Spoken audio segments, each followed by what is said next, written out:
The reason behind our successful marriage is the space we give to each other. అంది మాట అందండి. అది నేను కూడా అన్నానండి. అది చాలా ఇంపార్టెంట్ సార్ మ్యారేజ్లో బేసిక్గా. నమ్రత మాట లేదు, నువ్వే అన్నావు. అబ్బా దొరికిపోయావులే ఏదోటి. నేనే అన్నాను సార్ మాట ఎక్కడో ఇంటర్వ్యూలో, నాకు బాగా గుర్తుంది. సో ఎందుకు అన్నానంటే తను అనకపోయినా అదే ఫీల్ అవుతుంది అని అందుకే అన్నానండి ఈ మాట. దాన్ని మనసు అర్థం చేసుకున్నామని కవర్ చేస్తాను. కవర్ చేయలేదండి. ఇప్పుడు ఇంటికి వెళ్ళాలి సార్ మళ్ళీ, ఎందుకండి? ఇప్పుడు ఒక విషయం అయింది. ఇప్పుడు నువ్వు చెప్పిన మాటల్లో తండ్రి గురించి కానీ, ఫ్యామిలీ గురించి కానీ, పిల్లల గురించి కానీ, భార్య గురించి కానీ అందరు వింటారు కదా. They all follow you and I'm very happy that you are giving good message to them with your life. I'm very happy.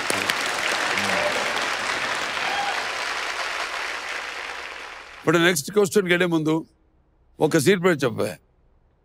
మీ ఇంట్లో ఏ కొట్లో బియ్యం వాడతాను? ఇంత యంగ్గా ఉన్నావేంటా బాబు? ఏదండి ఎప్పుడు నవ్వుతా ఉంటానండి. అది అది సీక్రెట్. నేను అంతే కాదు.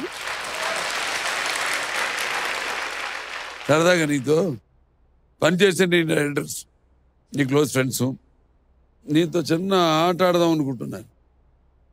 కలిసినప్పుడు నువ్వు వాడిని ఆడేసుకుంటావు కదా.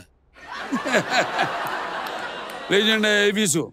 Hi Mahesh sir, hi Balayya sir. SSMB super star Mahesh Babu గారు. సో ఈ పేరుకి నా కెరీర్కి చాలా గ్రేట్ కనెక్షన్ ఉంది. ఫన్ ఇన్సిడెంట్స్ అంటే బోల్డ్ జరిగినాయి. ఒక ఇన్సిడెంట్ నేను కొద్దిగా చెప్తాను, అది మహేష్ గారు ఫినిష్ చేస్తారు. కాశ్మీర్లో అక్కడ ఒక చిన్న గొడవ జరిగింది. బట్ ఆ గొడవ ఏంటో చెప్పం కానీ లోకల్కి ఏదో పర్మిషన్ లేదు అక్కడ. సో జరిగితే మేము అక్కడ ఇమీడియట్ గా ఆ ప్లేస్ క్లియర్ చేయాల్సి వచ్చింది, ఇంకో ప్లేస్కి వెళ్లాల్సి వచ్చింది. సో కొద్దిగా సెన్సిటివ్ ఏరియాగా ఉండింది. వెళ్ళిపోవాలి అంతా అడవాడు జరుగుతుంటే నేను ఎంతసేపు మహేష్ గారు మనం పదాం సార్, బయలుదేరండి సార్, మీరు బయలుదేరండి సార్ అంటే ఏంటి నా మీద ఎక్కువ ఫోకస్ చూపిస్తున్నాడు, ఇప్పుడు నిజంగా నన్ను ప్రేమిస్తున్నాడు లేకపోతే ఏంటి అని చిన్న డౌట్గా వెళ్తున్నాను సార్. నేను ఉంటాను సార్, నాకే లేదు సార్ మీరు బయలుదేరండి సార్, మీరు బయలుదేరండి సార్ అంటున్నాడు. ఆయన కంటే ఎక్కువ నేను కాన్షియస్ గా ఉన్నాను. ఆయనకి అర్థం కాలే ఏంటి నన్ను చూసేస్తున్నాడు. తీరా ఆయన బండి ఎక్కి ముందు సీట్లో కూర్చున్నాడు. బండి మూవ్ అవుతున్నప్పుడు ఏం జరిగిందో మహేష్ గారు చెప్తారు. చేసేమని చేస్తావు, మరి సుఖపడతావు చెప్పమంటే. కాశ్మీర్లో షూటింగ్ చేస్తున్నాడు, ఫస్ట్ షెడ్యూల్. సర్లేరు నీకెవరు. అవును. సో సడన్ గా ఏదో గొడవలు అవుతుంటే ఇక ఫైనల్ గా అందరూ డిస్పర్స్ అవ్వమన్నారు. డైరెక్టర్ అనిల్ గారు వచ్చి మీరు బయలుదేరండి సార్, బయలుదేరండి అంటే ఏమైందంటే కాదు మీరు బయలుదేరిన హోటల్కి వెళ్ళిపోండి, నేను వస్తున్నాను. ఫైనల్గా అక్కడ బాడీ గార్డులు బౌన్సర్లు వీళ్ళందరూ నన్ను కార్ ఎక్కిచ్చేసారు. ఎక్కించగానే నేను ఇమీడియట్ గా నా అసిస్టెంట్స్ వెనకాల ఎక్కేశారు ఇద్దరు. ఎక్కగానే సరే డైరెక్టర్ గారు ఎక్కడ ఆయన కూడా కొంచెం ఎక్కించండి, ఆయన చూసుకున్నాను అనగానే ఆయన నేను ఆల్రెడీ కార్లో ఉన్నాను సార్.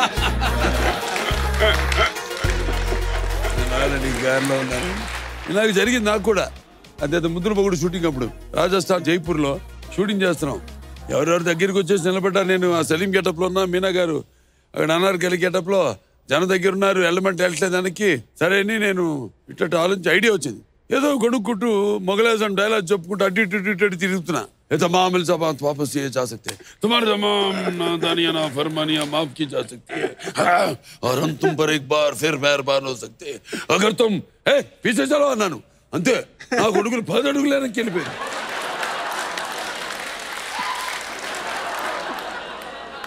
Okay next. అందరికీ నమస్కారం. అన్స్టాపబుల్ బాలకృష్ణ గారికి నా హార్టీ కంగ్రాచులేషన్స్ సార్. ఒకసారి బాంబేలో గమనిస్తున్న డాటర్ మోను సితారా కూడా గుడ్ ఫ్రెండ్స్ వెళ్ళాము, మ్యారియట్ హోటల్లో ఉన్నాం. సో ఆ రోజు మేము బ్యాక్ వచ్చేస్తున్నాం, హైదరాబాద్ వచ్చే హరీలో ఉన్నాం. సో మ్యారియట్ హోటల్లో ఆల్మోస్ట్ బ్రేక్ఫాస్ట్ దగ్గర చాలా ఎక్కువ మంది పీపుల్ డైన్ చేస్తుంటారు. సో మహేష్ గారి బ్రేక్ఫాస్ట్ చేస్తుండగా ఎవరైతే బ్యూటిఫుల్ లుకింగ్ గర్ల్స్ వచ్చి మహేష్ గారిని ఫోటో గురించి అడిగారు, ఫోటో దిగాలి అని. సో ఆయన పొలైట్ గా లేదు ఇప్పుడు కాదు ఫ్యామిలీతో ఉన్నాను, బ్రేక్ఫాస్ట్ చేస్తున్నాను అని చెప్పారు. వాళ్ళిద్దరూ వెళ్ళిపోయారు. దాని తర్వాత ఏం జరిగింది అనేది మీరు మహేష్ బాబు గారిని అడిగి తెలుసుకోండి. మ్యారియట్ హోటల్లో బ్రేక్ఫాస్ట్ చేస్తున్నాం, నేను నా ఫ్యామిలీ కూర్చొని ఉన్నాం. ఇద్దరు అమ్మాయిలు వచ్చి ఫోటో అంటే ఇప్పుడు కాదమ్మా ఫ్యామిలీతో ఉన్నాను అని చెప్పి బయలుదేరిపోయాను. పైకి కానీ రమేష్ వచ్చి సార్ వాళ్ళు డైరెక్టర్ శంకర్ గారి కూతురుండి అనగా నాకు ఒక్కసారి అర్థం కాలేదు. ఇమ్మీడియట్గా నేను వెంటనే మళ్ళీ కిందకి వెళ్ళి అప్పుడు శంకర్ గారు అప్పుడు చూశాను శంకర్ గారిని అక్కడ కూర్చొని ఆయన బ్రేక్ఫాస్ట్ చేస్తున్నారు వాళ్ళు. సార్ సారీ సార్ మీ పాపలని తెలియలేదండి నాకు అనగా ఇది వాళ్ళకి తెలియాలి కదా హీరోలు అంటే ఎలా ఉండాలో అన్నారు. I felt really happy. అంటే వాళ్ళు అంత శంకర్ గారి కూతుర్లు అయినా కూడా అంత సింపుల్గా ఎలా ఉండగలిగారు. Really great.